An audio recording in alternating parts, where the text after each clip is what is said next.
Directors ॲक्टरच मला त्यांच्याबरोबर, कारण मला तेच वाटतं की जोपर्यंत मला माझ्या डिरेक्टरचं माझ्यावर प्रेम नाही आहे आणि माझं डिरेक्टरवर प्रेम नाही तोपर्यंत मी चांगलं परफॉर्म नाही करू शकत. मला पूर्णपणे डिरेक्टरचं माझ्यावर प्रेम असलं पाहिजे आणि माझंही त्याच्यावर प्रेम असलं पाहिजे. मग आम्हाला कळलं पाहिजे की आम्हाला दोघांना काय म्हणायचं आहे. पण मग जे नवीन दिग्दर्शक असतात त्यांच्यासोबत काम करताना मला उलट मजा आली. मी आत्तापर्यंत ज्या दिग्दर्शकांबरोबर, म्हणजे गौरव पत्कीची पहिलीच फिल्म होती, मला त्याच्याबरोबर काम करताना खूप मजा आली.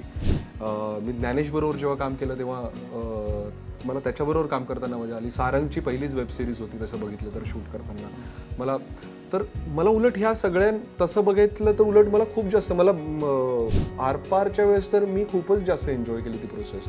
ती सेम एनर्जी उलट आमच्यामध्ये होती, ते फ्रीडम होतं. कारण मी आता कोलॅबरेशन म्हणून बघतोय कुठल्या पण प्रोजेक्टकडे आणि इट इज अ कोलॅबरेशन की माझ्याकडे हे आहे तुला द्यायला, मी अजून तुला हे देऊ शकतो आणि अजून तू बोल तुला काय पाहिजे.